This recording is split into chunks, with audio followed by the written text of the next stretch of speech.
Yo, another day, another job. Mga boss idol, ituturo ko naman sa inyo ang pagsiservice, PM service ng Tadano Crane Mitsubishi engine 6M60 mga boss idol. Yan, oil filter, breather para sa makina, element kit para sa makina yan. Yan ang fuel filter. At ito naman yung fuel separator. Tapos ito yung air cleaner, inner tsaka outer mga boss idol.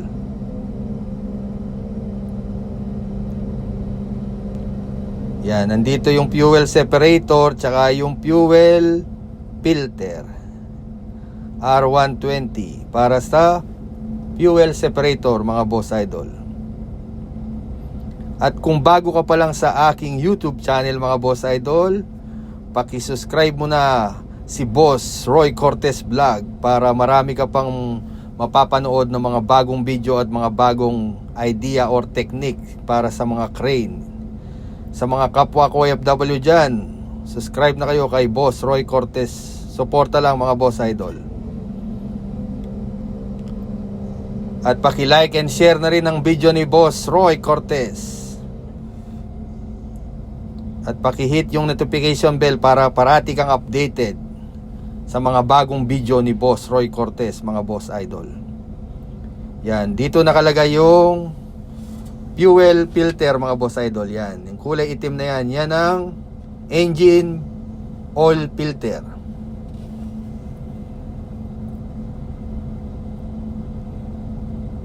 Ituturo ko rin sa inyo paano yung pagtanggal ng langis nito mga boss idol para hindi kayo ganong madumihan at matuluan ng langis. Yan, number 14 yan mga boss idol, millimeter na spanner. Kailangan mong tanggalin yon para before mo tanggalin yung oil filter, kailangan madrain mo muna ng konti para hindi ka matuluan. Kasi once na tinanggal mo yon mga boss idol without drain the oil, may chance na matuluan ka. Yan ang oil filter mga boss idol.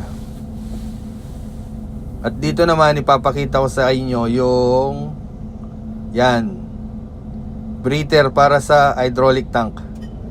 Hydraulic oil yan mga boss idol. Yan ang pinaka-cap nya. May filter dyan sa loob, element kit. Yan naman, meron tayong return filter, yung mahabang filter yan mga boss idol. Kailangan mo lang tanggalin yung mga bolt na nakapaikot. Number 17mm. Tapos meron tayo isang filter din dito papunta sa steering. Yan ang oil level. Kailangan nasa 20 tayo pataas. Depende kung malamig o mainit ang panahon mga boss idol. Tapos yan ang battery. Dito naman, ito yung air cleaner mga boss idol ng Tadano Crane. Magpapalit din tayo nito, inner tsaka outer air filter mga boss idol. Yan o, kita nyo, sobrang dumi na mga boss idol.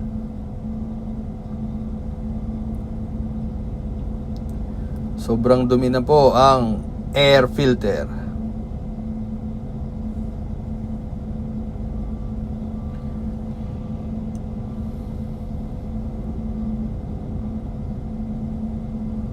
Tapos bubuksan naman natin yung engine. Papakita ko sa inyo. Wow! Sobrang dumi ng cover. Yung cap ng cylinderhead cover. Yan naman mga boss idol. Kailangan pag nakita nyong maduming ganyan, kailangan linisin nyo muna before nyo buksan. Kasi may chances na papasok ang dumi dun sa loob ng engine, sa mga rocker arm, camshaft mga boss idol. Tapos nandito yung breather naman, engine breather. Engine breather yan mga boss idol. Kailangan nagpapalit din kayo nyan dahil dyan umihinga yung ating engine.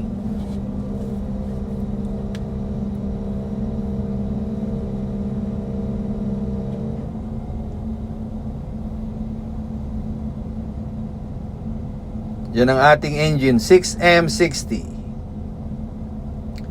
Yan ang ating mga winch. Dalawang winch. Tapos mga boss idol, meron tayo dito na sticker. Pag nag-change oil tayo, may date, hour meter, previous, tapos ilan yung tinakbo mga boss idol. Ito, papakita ko sa inyo yung hour meter. Yan. Nasa 23,199. 23,199 na hour itong engine natin mga boss idol. Actually, every 250 hours nag-change oil tayo. Depende yan sa mga company mga boss idol. Lalo na dyan sa inyo. Basta rito, every 250 hours.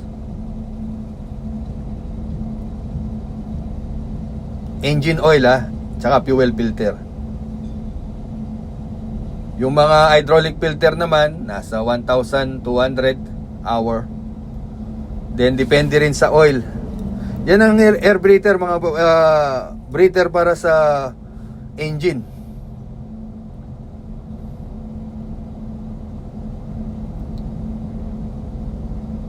Tapos yun ang pangtanggal natin. Papakita ko sa inyo paano tanggalin. Napakasimple lang mga boss idol. Kailangan mo lang nitong filter rinse na to. Tapos ilus mo lang yan. Yan. Pero once mo pinalitan tong breather filter na to mga boss idol, yung element filter, kailangan nating linisin yan at palitan yung o-ring na yan mga boss idol. Yung breather na yan may kasama ng o-ring, kaya once na magpalit ka, palitan mo na rin. Tapos yan ang yung breather filter mga boss idol. Tapos linisan natin yung housing before natin ilagay yung bagong filter natin, element. Tapos may inam na lagyan natin ng grasang konti mga boss idol, yung pinaka o-ring para swabe siyang pumasok, hindi siya maganit. Yan, nalinisan na ni boss idol. At ilalagay na natin yung takip. Yan. Minsan di tayo nagaglove kasi madumi yung gloves, tapos napapasukan ng mga napapasukan ng mga buhangin o ano man nasa gloves natin mga boss idol. Kaya pagdating sa engine talaga hindi ako nag-gloves, at least nalilinisan ko ng maigi. Pero dito naman sa baba mga boss idol, kailangan nating naka full PPE, plastic gloves o rubber gloves, para hindi tayo matagusan ng langis. Yan naman palang plug na to, drain plug na to mga boss idol, 27, number 27 yan, spanner mm. Kasi inches naman mga boss idol, 1 and 1/16. Yan. Yan ang langis mga boss idol. Dito ko na nilagay kasi medyo may hangin, kaya ginamitan na lang natin ng galon. Tapos kailangan din natin kumuha ng oil sample natin mga boss idol. Importante na kumuha tayo ng oil sample. Yan, para malaman natin pag nilagay dun sa aparato at problema siya, especially yung may halong fuel or may halong diesel, may halong aluminum, makikita yan. Ma-analyze nila yan mga boss idol. Kaya kailangan, importante ang oil sample natin. Tapos pagdating naman dito mga boss idol, sa pagtanggal ng oil filter, kailangan din nating tanggalin itong pinaka drain plug muna. Number 14mm spanner mga boss idol ang ating gagamitin dyan. Yan, kailangan natin munang i-drain yan, kasi pag hindi mo din-drain yan at tinanggal mo diretso, tutulo yan mga boss idol. May chance na matuluan ka. Kaya ang gagawin mo talaga, i-drain mo muna kahit paano. At least pag once na tinanggal mo yung oil filter, wala na siyang ganong laman at wala nang tutulo. At lagi tayong mag-iingat mga boss idol, especially yung ating hulo. Pag nagtatrabaho tayo sa under chassis, kailangan meron tayong helmet o protection, especially sa eye protection. Full PPE tayo mga idol. Safety gloves, safety glass. Yan. Ito naman mga boss idol, before natin na ilagay itong ating oil filter, kailangan nating lagyan muna pasalubong, ika nga, para pag andar ng makina hindi siya mahirapang humigop at meron na siyang naka-standby na oil inside. Kaya lalagyan natin yan. Kahit hindi puno mga boss idol, basta meron lang siyang ma-suction ang ating pump. Tapos pagdating dito mga boss idol, tulad nga sinabi ko, huwag kalimutan mga boss idol, linisin muna itong takip na yan mga boss idol. Pakita ko sa inyo kung gaano yan kadumi. Oh, yan mga boss idol. Kaya linisin nating maigi yan. Lagyan natin takip yung para hindi pumasok sa loob ng makina ang dumi mga boss idol. Or it's better magpalit tayo ng rito, yung pinaka rubber niya mga boss idol, dun sa takip. At ngayon yan, maglalagay naman tayo ng langis. Ang langis natin ginagamit mga boss idol, 15W40 engine oil. Castrol mga boss idol ang aming ginagamit na brand. Depende sa inyo kung ano yung gamit nyo. Basta rito ginagamit ng 15W40. Tapos yan, kailangan nating linisin muna tong dipstick para makita natin ang level ng ating engine.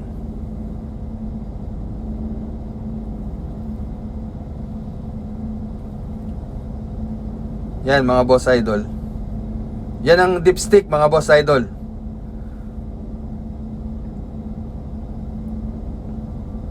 Yan dyan sa gilid lang, tabi ng muffler, din nyo makikita yung dipstick. Gilid ng turbo, andyan ang dipstick niya mga boss idol. Kung saan nasaan yung turbo, nandun yung dipstick 6M60 mga boss idol.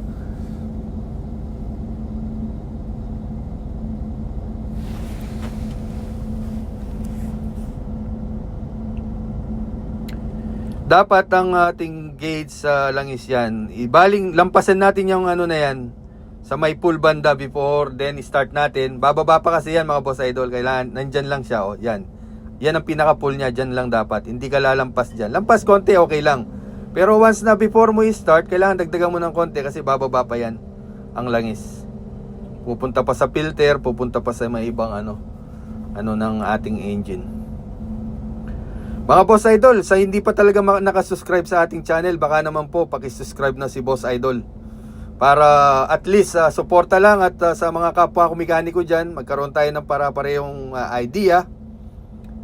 Alam ko naman sa iba dyan, alam na nila to. Pero sa mga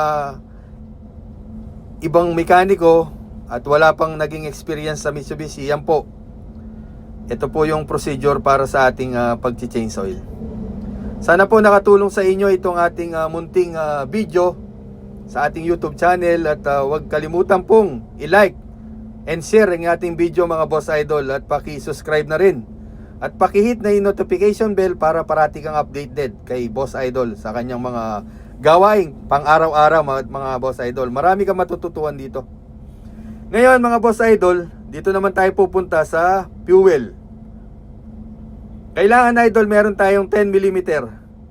Once na nagpalit tayo ng filter, fuel filter o separator, kailangan nating buksan to. Para once na pag-pump natin at mawala yung hangin mga boss idol. I-bleed natin yan. Ipapump mo lang yan, buksan mo yon at hanggang hindi lumabas yung fuel mga boss idol. Mamaya pakita ko sa inyo. Magpapalit mo tayo ng mga filter. Yan mga boss idol, yan ang fuel separator. Panatiliin ding malinis ang ating pagpapalit dito. Yan, meron siyang o-ring dyan. Kailangan ilalagay yung o-ring, huwag kalimutan mga boss idol, tutulo yan o sisingaw. Mahirapan ka magpaandar mga boss idol. Huwag mong kakalimutan yung o-ring na yan. Mga o-ring sa mga filter. Kailangan lapat na lapat mga boss idol. Yan. Kailangan malinis yung ating mga kamay. Dahil maselan tong makina na to mga boss idol. Yan. Maglagay ng grasa konti, pwede rin mga boss idol. Tsaka huwag ganong maigpit mga boss idol ha. Huwag nyo gano'ng maigpit. Hand tight, and then konting igpit lang sa filter wrench. Okay na yon. Tapos yan ang pinaka-drain niya. Kailangan wag mong kalimutan i-close before mo ikabit. Baka tutulo yan mga boss idol pag hindi mo sinara. Yan na mga boss idol, at nakapalit na tayo. At yan ang sinasabi ko sa inyo. Yan, may hangin pa. Kailangan mag-solid yung ating fuel before natin i-start. Once na i-start na mga boss idol, kailangan suporta pa rin sa pump. Hanggang dyan lang ating mga video mga boss idol. Sana may natutuhan kayo sa ating munting video. Maraming salamat po sa lahat na sumusuporta sa ating channel. At huwag kalimutan po, please subscribe my YouTube channel. Maraming salamat po.